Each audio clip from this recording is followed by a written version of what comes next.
Podemos dizer, pois, que a origem da retórica prende-se às necessidades de atender pretensões jurídicas. Daí se dizer que judiciais são os discursos endereçados aos juízes e proferidos nos tribunais. E desde então começa também a ficar claro que é condição sine qua non para o seu florescimento a existência da liberdade de expressão, a existência de um regime democrático. Assim, o discurso judiciário é aquele que se dirige a um juiz ou a um tribunal, com o objetivo de obter uma decisão relacionada com questões que dizem respeito ao tempo pretérito. Tudo aquilo que está autuado em um processo qualquer relaciona-se com o passado, ainda que a decisão a ser proferida possa trazer como resultado um fato futuro. O discurso judiciário pode ser de acusação ou de defesa. Neste quadro comparativo, indica-se a quem eram dirigidos no passado e a quem são endereçados nos dias de hoje os discursos judiciais. Areópago era uma parte da Acrópole em Atenas e era também o nome do próprio conselho que ali se reunia. Esse conselho, além dos julgamentos, também cuidava de assuntos relacionados com a educação e a ciência. Foi no Areópago que o apóstolo Paulo proferiu o seu famoso discurso aos atenienses, no ano 50 da era cristã. Homens atenienses, em tudo vos vejo acentuadamente religiosos, porque, passando e observando os objetos de vosso culto, encontrei também um altar no qual está escrito: ao Deus desconhecido. Pois este Deus que adorais sem conhecer é precisamente aquele que eu vos anuncio.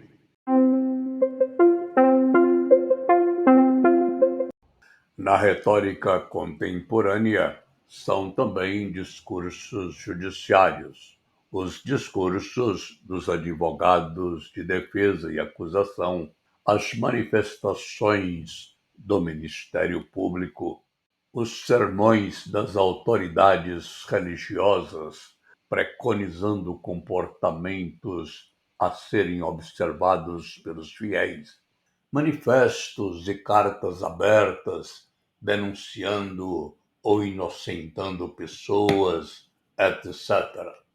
Por fim, o quadro comparativo mostra a quem são dirigidos contemporaneamente os discursos judiciais. No Brasil, tribunais superiores, tribunais estaduais e juízes de primeiro grau. Por sua vez, o gênero deliberativo, tendo como objetivo o interesse coletivo, leva em conta experiências já vivenciadas para aconselhar ou desaconselhar as ações futuras acerca do útil ou do danoso, a fim de que sejam evitadas injustiças. Por isso, o destinatário do discurso é uma assembleia com poderes para deliberar sobre o que convém ser feito ou não. Na retórica contemporânea, diz Lineide do Lago Salvador. Podemos ainda considerar como discursos deliberativos os documentos técnicos com recomendações de consultores, pareceres e outros documentos do gênero. Os discursos políticos, em geral, propondo ou desaconselhando a aprovação de projetos de lei, medidas provisórias e outras medidas congêneres. Nos tempos modernos e onde há democracia, os discursos deliberativos são pronunciados nos parlamentos e dispostos hierarquicamente em três níveis: Congresso Nacional, Assembleias Legislativas e câmaras municipais, de acordo com as estruturas e regimentos internos previstos pelos poderes constituintes. E, por fim, falemos sobre o gênero epidídico. Tidas na condição de observadoras, segundo Aristóteles, estão as pessoas que não exercem funções públicas nos tribunais ou no legislativo, mas, ainda assim, figuram como destinatárias dos discursos que são chamados epidídicos. Os discursos epidídicos são, na maioria das vezes, laudatórios e dirigidos a uma plateia, com o intuito de louvar ou censurar uma pessoa, ou ainda louvar ou censurar um determinado fato. São discursos voltados para o tempo presente, mas servem-se de fatos passados para ampliar, para amplificar o louvor ou a censura que se faz a alguém. Esse é o tipo de discurso, por exemplo, dos comícios políticos atuais, a que comparecem apenas os eleitores daquele a quem cabe a fala principal diante de uma enorme plateia, ou mesmo as mensagens televisivas dos candidatos enaltecendo suas próprias qualidades. Como já visto, cada gênero é determinado de acordo com diferentes critérios: o auditório a que se dirige, a finalidade que o conduz, o tempo a que se refere, os valores que se têm em consideração.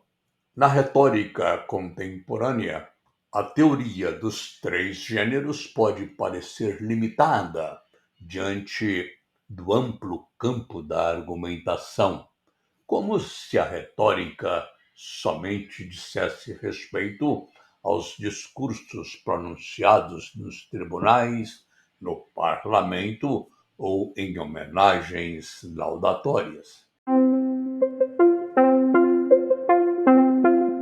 Observamos discursos deliberativos quando os pais discutem com seus filhos, por exemplo, qual o curso universitário escolher, ou quando se debate em conferências e tertúlias o que fazer para diminuir a taxa de criminalidade. Analogamente, assistimos a discursos epidídicos nos hospitais, quando as famílias louvam o excelente trabalho da equipe médica, ou quando, num editorial de opinião, se censuram as atitudes de alguns jogadores flagrados numa discoteca de madrugada na véspera de um jogo. Tal como não é difícil encontrar exemplos de discursos judiciários fora dos tribunais. Pense-se, por exemplo, na retórica acusatória que alguns deputados praticam em entrevistas televisivas quando atribuem a responsabilidade do atual estado de coisas ao governo anterior. A maioria dos discursos pode ser, pois, perspectivado de acordo com estes gêneros, com os quais agimos, reconhecemos ou avaliamos.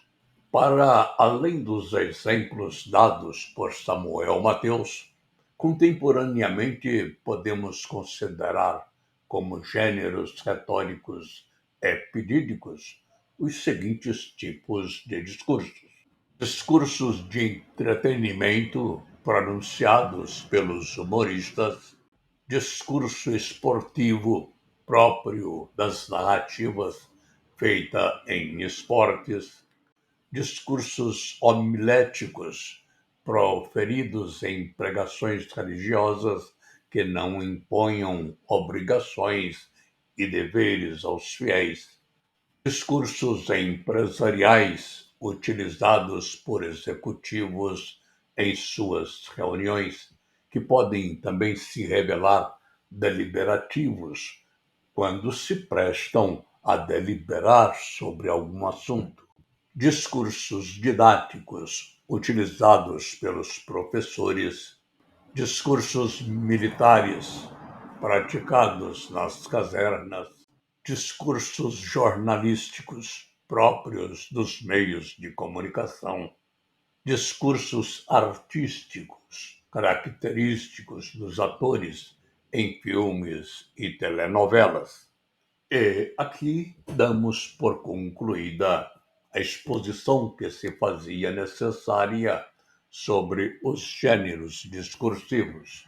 Observando o gráfico que você tem diante de si, é perfeitamente possível acompanhar a evolução de nossa jornada. Já sabemos quais são as 5 partes da retórica: inventio, dispositio, elocutio, memoria e actio. Também estabelecemos as diferenciações entre os gêneros retóricos: judiciário, deliberativo e epidídico, tal como propostos por Aristóteles, com as adequações à retórica contemporânea. Na sequência, continuaremos ainda com assuntos pertinentes à Inventio, agora para falarmos sobre as técnicas da persuasão baseadas nas provas sugeridas por Aristóteles, ou seja, o ethos, o pathos e o logos, as chamadas provas artísticas. Faremos isso a partir do próximo vídeo. Até lá, um grande abraço.